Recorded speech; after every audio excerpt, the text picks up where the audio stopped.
now, so in the what we have done till this key, we have to prove this integration property.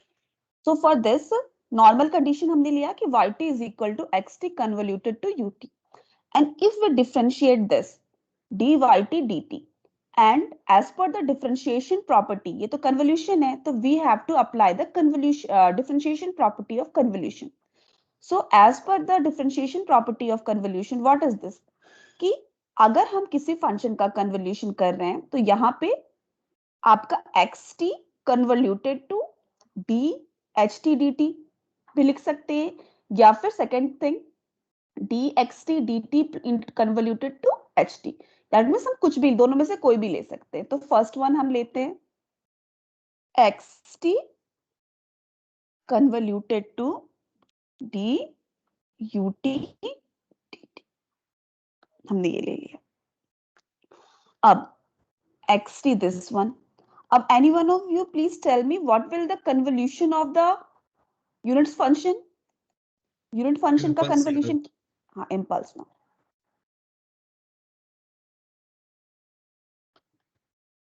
तो this, और अगर किसी function को, अब यहां से हमारा आता है कि अब हमने इसको इंटीग्रेट कर दिया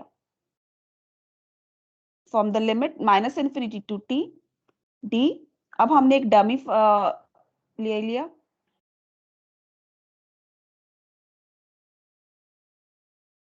अब यहां भी इंटीग्रेट कर लिया.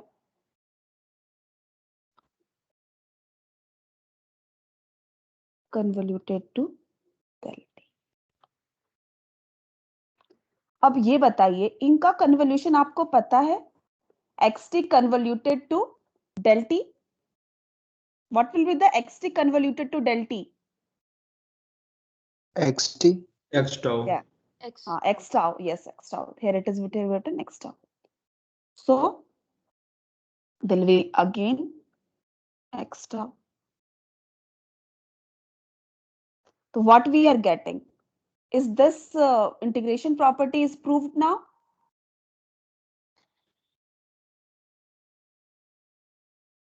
Is this integration property is proved now? We have to prove this one, na?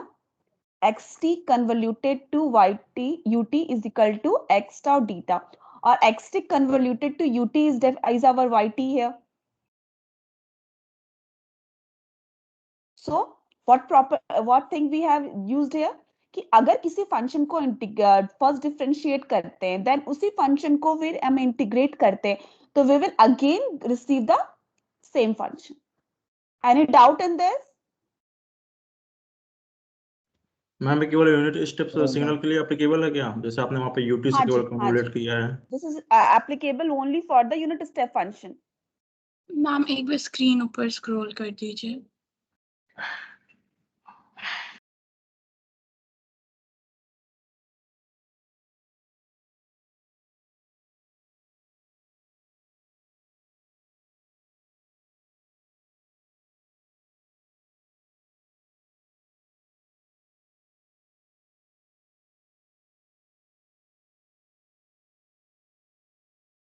हो गया?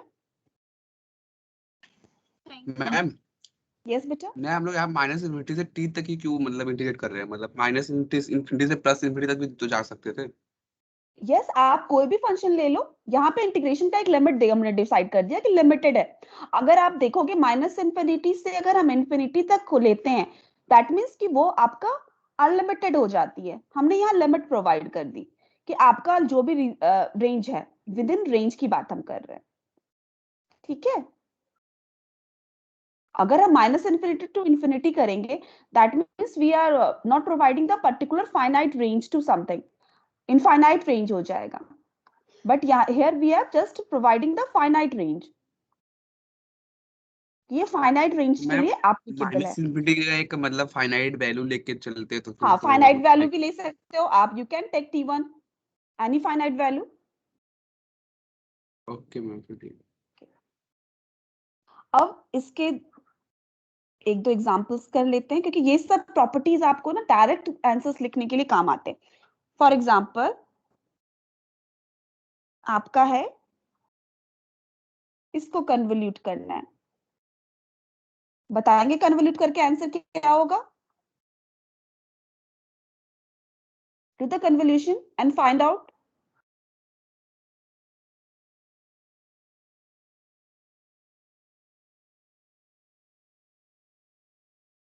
प्लीज सॉल्व करके बताइए, सॉल्व करेंगे ये चीज, ये question? It will hardly take 2 minutes. It is 9:18 now. Parabolic signal. Yes, parabolic one will come. The parabolic function will come here. For example, जिसका solve नहीं हुआ उनके लिए हमने यहाँ पे इंटीग्रेशन प्रॉपर्टी लगाई, तो yt is equal to minus infinity to t x tau d tau, ये होना चाहिए. तो what will be the x tau here? X tau is our ramp function, and already we have discussed in the last lecture कि अगर हमने impulse को हम अगर इंटीग्रेट करते हैं तो we will get the unit signal. जब यूनिट को इंटीग्रेट करते हैं we get the ramp one, and when the ramp is integrated we get the parabolic signal. So here we are getting the parabolic one, or you can write it this way also. Okay, and of course another one now. ये तो हम लोगों ने long method से भी solve किया था, long method से भी सॉल्व किया था ना यूनिट फंक्शन का, कि दो यूनिट फंक्शन होंगे तो रिजल्ट क्या होंगे. तो कोई इसे सॉल्व करके दिखाओ मुझे, चैट बॉक्स में भी सेंड करो फ्रॉम द प्रॉपर्टी. इस कन्वोल्यूशन को हमने लॉन्ग मेथड से भी सॉल्व किया था, याद है आप लोगों को? Do you remember? Yes ma'am, किए थे. हाँ किए थे ना इसको हम लोग यूनिट स्टेप फंक्शन का लॉन्ग मेथड से. अब देखो ये आप इसको करके दिखाओ, कॉपी से मुझे सेंड करो अपने स्क्रीनशॉट, कि अगर दो यूनिट फंक्शन को हम कन्वोल्यूट करते हैं तो what we are getting through the properties, and you will definitely see the difference. कि जब हमने इसको लॉन्ग मेथड से किया था तो हार्डली मतलब हमें ये करीबन 1 से 2 पेज का प्रॉब्लम था, and now it is a single line answer.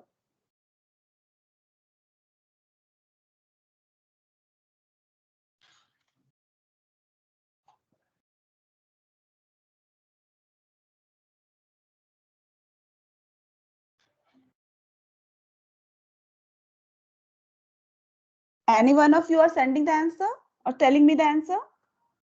Or should I ask? Rohit Chaudhary, are you in the class, beta? Rohit. Someone has sent the answer. Shivam. Yes, definitely the correct one. Whenever Rohit is not in the class,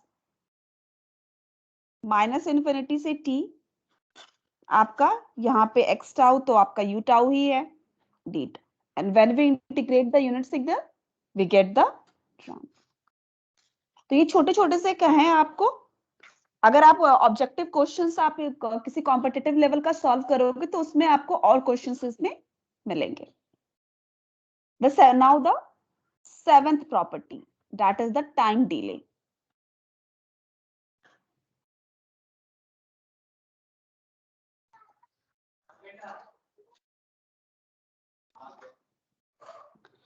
So whenever we talk about the time delay, so here's the एक signal है xt and that x1t, and that is convoluted to x2t to give the yt.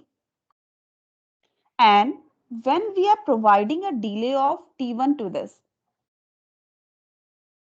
let provide a delay of t1 to this x1 signal and a delay of t2 to this signal. So what is going to happen now? Now this signal x1 become t minus t1 convoluted to x2 t minus t2. So in this case, what will be the answer now? Y t minus t1 plus t2. This will be the delay property, कि अगर हम दो functions को delay provide करते हैं तो in that case the convoluted product will be like this one. Okay, इसको समझने के लिए एक दो क्वेश्चंस हम कर लेते हैं. इसका एग्जांपल, एक आपके पास फंक्शन है u t minus 1 convoluted to u t minus 2. What will be the answer? Can any one of you please solve and send the answer in the chat box? Be fast. What will be the answer if we convolute ut minus 1 to ut minus 2? Already we have done with the graphical method. Ma'am, With the u long- of t minus 3. U of t minus 3. R Yes, of ma'am. minus 3. Sorry, R ma'am, of- r of t minus 3. Sorry. R of t minus 3. The answer is R of t minus 3. Should I solve it or everyone has solved it?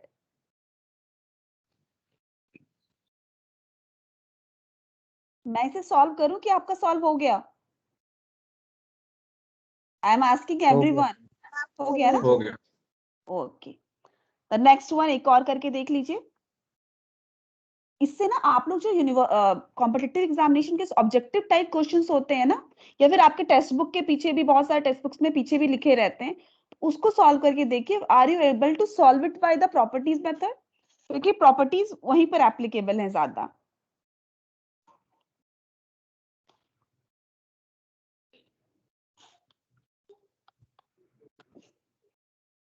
इसका बताइए, ये थोड़ा बड़ा है. इसका बताइए answer क्या होगा.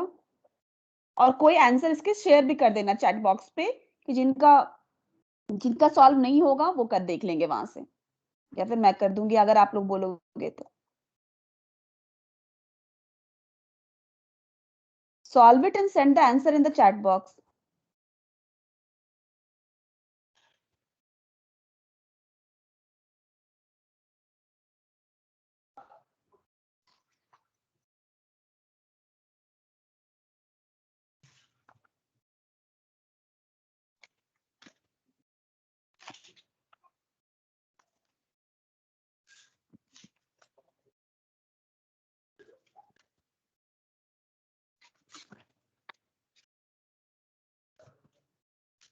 Ma'am pt minus 1. Yes बेटा, क्या बोला प्रॉपर्टी आपने? लगाएंगे वो आ जाएगा पैराबोलिक फंक्शन, फिर t1 की वैल्यू यहाँ पे मतलब माइनस साइन से रिप्लेस कर देंगे, -2 हो जाएगा, और t2 की +3 हाँ, रख तो देंगे. क्या आंसर होगा? pt minus 1. हाँ, pt minus 1, या फिर इसको आप लिख सकते हो हाफ t minus 1 का फुल स्क्वायर, क्योंकि आपका pt क्या होता है? pt is equal to t square by 2. तो आपका ये आंसर है. प्लीज बेटा आप अपना आंसर ना स्क्रीनशॉट लेके चैट बॉक्स पे शेयर कर दो, कि जिनका आंसर, जिन्होंने सॉल्व नहीं किया है, they could also see the answer. Chat box तो सब देख सकते हो ना, मैम किसी का भी t शेयर. plus 1 नहीं होगा क्या? t+1 दोनों नहीं को होगा हम बेटा, ऐड कर ना. तो -2 +3 होगा ना बेटा.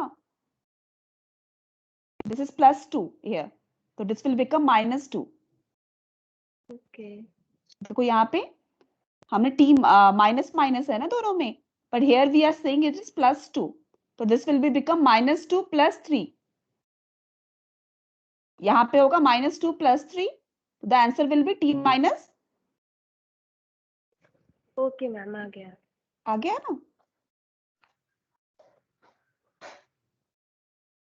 कोई आंसर शेयर कर दो बेटा, कि सब कोई देख सके आंसर, जिन्होंने सॉल्व नहीं किया है.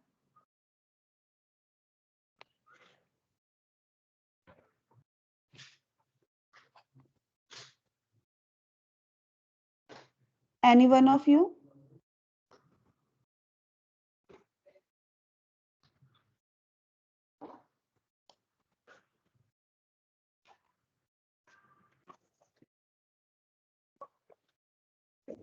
शिवम, आपका ना लास्ट आंसर पूरा दिख नहीं रहा है. दोबारा से आप स्क्रीनशॉट दे दो। रोहित, अगर आपका वर्क माइक ऑन वर्क नहीं कर रहा है तो जो भी क्वेश्चन मैं आपसे पूछती हूँ बेटा, you should write it on the chat box. Okay ma'am अभी मैंने दोबारा से लीव करके ज्वाइन किया है, तो अब मैं रिस्पॉन्ड कर जाऊंगा। Okay, that's the good thing.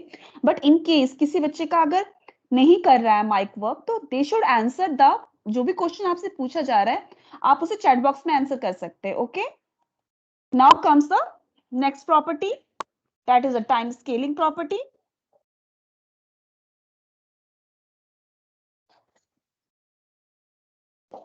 And this is our eighth property.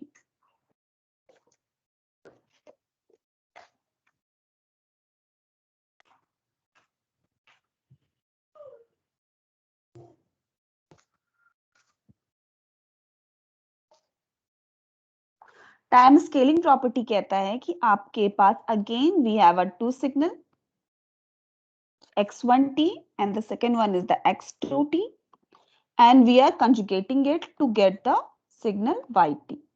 अब हम इसको स्केल कर रहे हैं by a factor of a.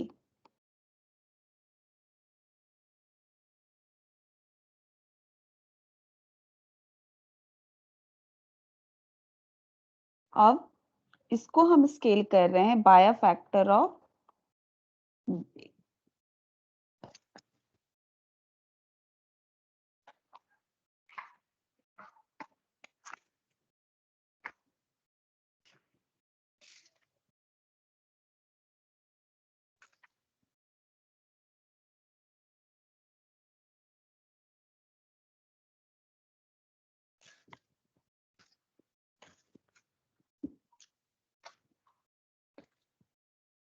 Then in that case हम इसे क्या लिख सकते हैं, x1 at and this is again convoluted to, अगर स्केल हो गया तो x2 at, so the convoluted product will be 1 by a y at and for this a should not be equal to 0. और दूसरा, कभी ये प्रॉपर्टी तभी valid है जब दोनों फंक्शन को हम एक सिंगल सेम फैक्टर से स्केल करते हैं।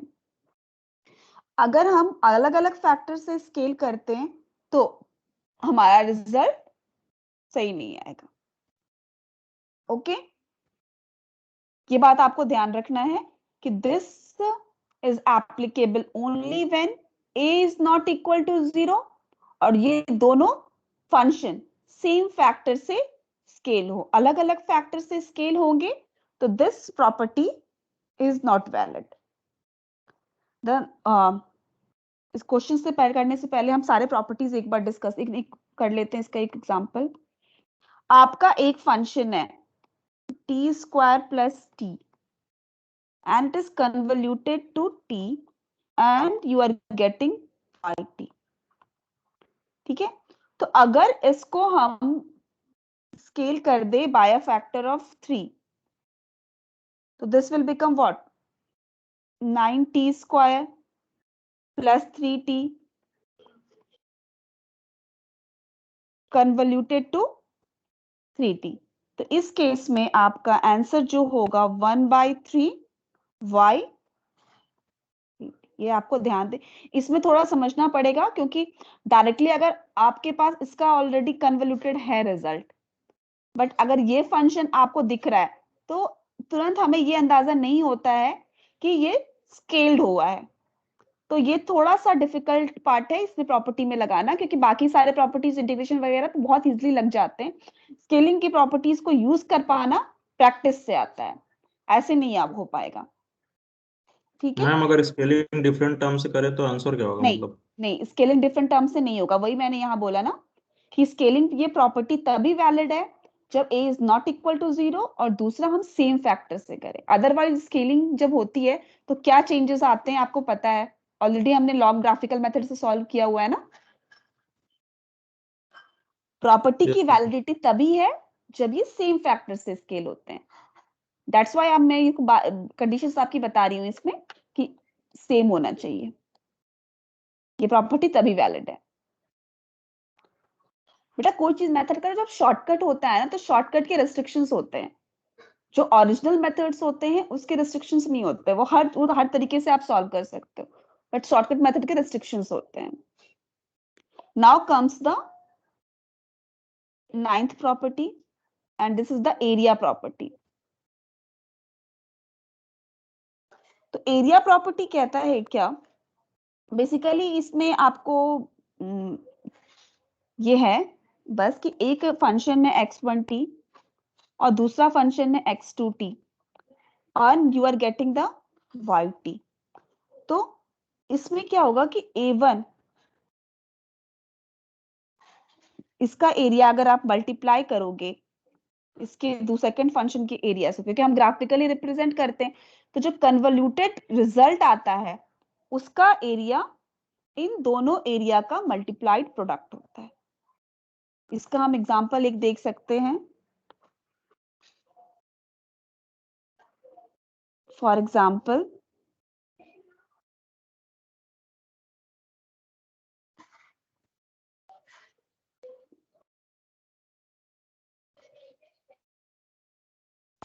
-1 से 2, ये 2, ये आपका x1t है. This is excuse ma'am, yes बेटा. मैम आप एक बार लॉबी चेक कर लीजिए. ओके, कोई नहीं है बेटा लॉबी में. एक्चुअली जानते हो जब लॉबी रहते हैं ना कोई, तो मुझे ना बीप आती है साउंड, तो मैं मैम उसको एक्चुअली कॉल करके बोला था शांतनु ने, इसलिए हाँ बोला अब आ रहा है, अब आ रहा है, अब आ रहा है बेटा, अब आ रहा है शांतनु का. नाउ इज एडमिट, मैंने एडमिट कर दिया उसे. ठीक है, ये it is convoluted to another function. तो जो भी कन्वोल्यूटेड के बाद जो प्रोडक्ट आएगा, अगर इसका एरिया ये आपका x2t है, तो दिस विल बी a1 क्या हो जाएगा 3, ये कितना डिस्टेंस है 1 और ये 2, यानी 3 into 2 दैट इज 6. a2 है आपका हाफ ऑफ 4 into 2, तो आपका ये 4. तो जो कन्वोल्यूटेड प्रोडक्ट होगा उसका एरिया हमेशा होगा 6 into 4 यानी 24. इसको समझने के लिए बेटा हम कुछ ना पहले के प्रॉब्लम्स देखते हैं हमने जो किए हैं कन्वोल्यूशन के ना, तो उसमें से कोई हम उठाते हैं.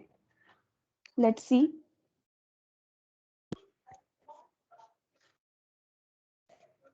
जो पहला का मैंने प्रीवियस पेजेस खोलने की कोशिश की है. कोई एक क्वेश्चन हम देखते हैं जिसमें हमने ग्राफिकली सॉल्व किया है and what we are getting the.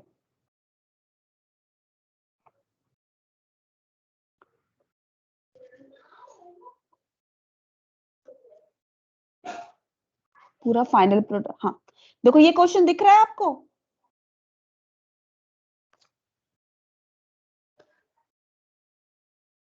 Are you able to see this question?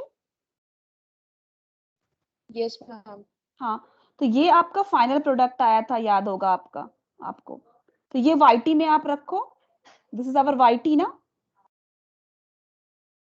1 से 0 से 1, फिर ये, और आपका उसके बाद ये ओरिजिनल क्या था, ओरिजिनल था ये वाला, दोनों फंक्शन था. शुड आप लोगों ने ड्रॉ कर लिया ये दोनों फंक्शन x1 और ht, और या मैं ड्रॉ कर लूं, क्योंकि मुझे ड्रॉ करने के लिए बाद वापस अपनी शीट पे जाना पड़ेगा. देखो याद रखना, आप लोगों देख लिया आप लोगों ने इस फिगर को. अब हम इसी में काम करते हैं, देखते हैं. अब इसको देखो, इसका एरिया क्या होगा बताओ. What is the a1 here? Please fast, please tell me the a1. 2 unit square. 2. And अभी हम इसका यूनिट नहीं लिख रहे हैं, बस हम इसका क्या है 1. इसका 1.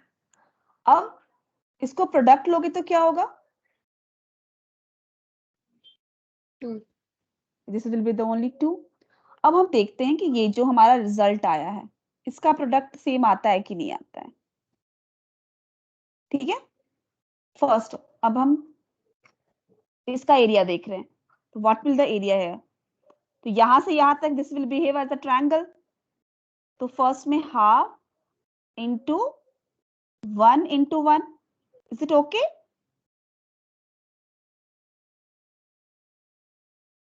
This is the triangle area ना, till Yes, here. ma'am.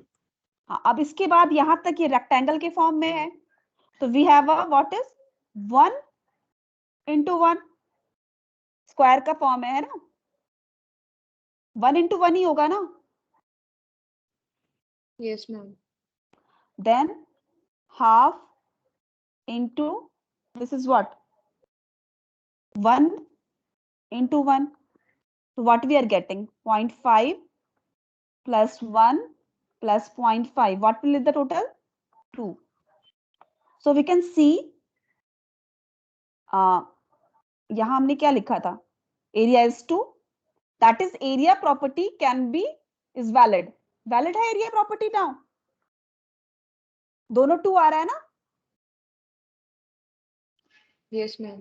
हाँ, तो this is the area property कि जब आप किसी को, जैसे ये आपको हेल्प करेगा आपको फाइनल रिजल्ट वेरीफाई करने में, कि आपने कोई भी रिजल्ट पुट किया एंड आफ्टर दैट आपका जो ग्राफिकली जो रिजल्ट आया आपका कोई इनपुट के बाद, तो आप दोनों के एरिया को कैलकुलेट करके देख सकते हो कि whether you are getting the same area और नॉट। एरिया प्रॉपर्टी को ये वैलिडेट करता है कि नहीं, अगर ये वैलिड होगा area property, then that means that जो भी रिजल्ट हमारा आया है that is one is the correct. ठीक है, तो ये सारी चीज, तो अब लास्ट है हमारा एक प्रॉपर्टी बची है, that is the extension property और द ड्यूरेशन प्रॉपर्टी। हमने इसके बारे में थोड़ी सी बहुत बातचीत पहले भी की हुई है। Now the 10th property, this is the last property. From the next class we will have a convolution of the discrete signals, discrete system, duration / extension property.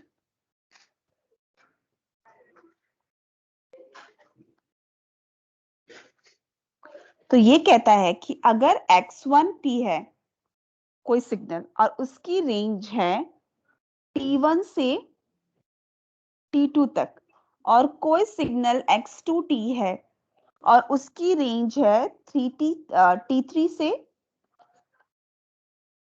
t4 तक, तो जो भी yt होगा उसकी रेंज होगी t1 plus t3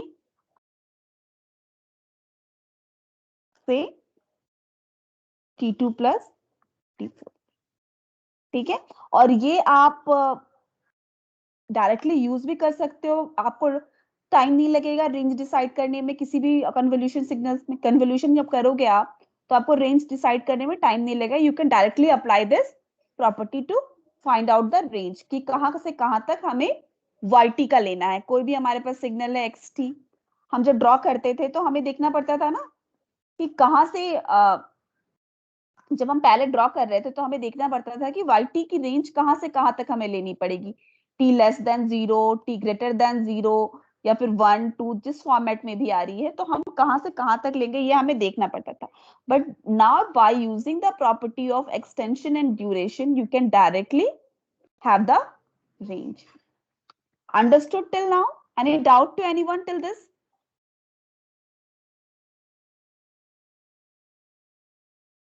Any doubt to anyone? तो next class में हम लोग फिर अब डिस्क्रीट सिस्टम का, डिस्क्रीट सिग्नल्स के हम कन्वोल्यूशन देखेंगे। ठीक है, so you can leave the lecture. Thank you, ma'am. Welcome बेटा। Thank you, ma'am. Okay, you can leave the lecture. हाँ, वी विल अगेन। सुनो एक 1 सेकेंड, मैं आज असाइनमेंट आप लोगों को कंटिन्यूअस वाले भेज देती हूँ। ठीक है, कुछ क्वेश्चन 5-6 क्वेश्चन ही भेजूंगी आपकी प्रैक्टिस के लिए, और इन द बिटवीन आपसे नहीं सॉल्व होता है तो of course definitely I will share the answers also to you. Okay.